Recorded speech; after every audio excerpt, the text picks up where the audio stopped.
พี่น้องป้องปายเบิดทุกคนเนาะ FC ทางช่องหมอภูมิ Channel เนาะมื้อนี้หมอภูมิก็สิมาตามแนวทางให้พี่น้องเนาะสำหรับลาวพัฒนาเนาะครับเนาะบอกตามตรงเลยเนาะหมอภูมิบ่ค่อยมีเวลาเนาะพี่น้องเนาะบ่ค่อยมีเวลามาลงแนวทางให้พี่น้องเนาะแต่ว่าสำหรับบ้านเขียวก็ยังลงปกติเด้อพี่น้องนะวันที่20เนาะพี่น้องเนาะสำหรับวันที่20สิงหาคม69เนาะสำหรับ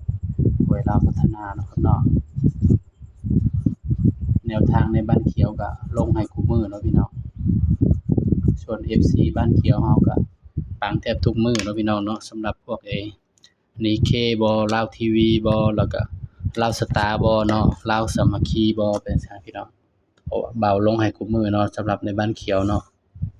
เพราะว่ามันบ่ได้มานั่งอัดคลิปเนาะพี่น้องเนาะสำหรับบ้านเขียวก็ปังแทบทุกมื้อเนาะพี่น้องเนาะสำหรับแนวทางเอาหาน้อยก็ปังเนาะครับเนาะสำหรับมื้อนี้เนาะลาวพัฒนาเนาะสำหรับตัวเด็ดเนาะพี่น้องมันออกเมื่อคืนนี่7แม่นบ่72เลยเนาะมันออกเมื่อคืนนี่72 6036 60เนาะสำหรับมื้อนี้เนาะเด่นพี่น้องเด่นตัวเก่าเด้อพี่น้องเด้อเด่น6กับ7เนาะครับเนาะสำหรับแนวทางมื้อนี้ย้ำว่าตัวเลขก็เป็นเพียงแนวทางเนาะครับเนาะมีเข้ามีหลุดพี่น้องมักก็ตามบ่มักก็เลื่อนผ่านเด้อพี่น้องเด้อลงให้เพื่อเป็นแนวทางเนาะครับเนาะ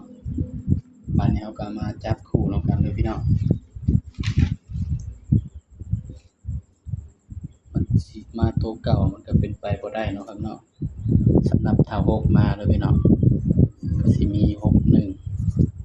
65 68 69 7มา70 75 78 79อันนี้คือแนวทางเนาะครับเนาะย้ำว่าตัวเลขก็เป็นเพียงแนวทางเนาะสุดยอดเนาะส่วนที่มักอันนี้คือมักเลยพี่น้องบางเทื่อพี่น้องอาจสิมักบ่คือกันก็ได้เนาะครับเนาะลงให้เพื่อเป็นแนวทางเนาะพี่น้องเนาะมักก็ตามบ่มักก็เลื่อนผ่านเด้อครับเด้อสำหรับคลิปนี้เนาะเบาภูมิก็ฝากเพียงส่ำนี้เนาะอย่าลืมกดไลค์กดแชร์กดติดตามเบาภูมิ Channel คือเก่าให้เด้อพี่น้องเด้อสวัสดีครับ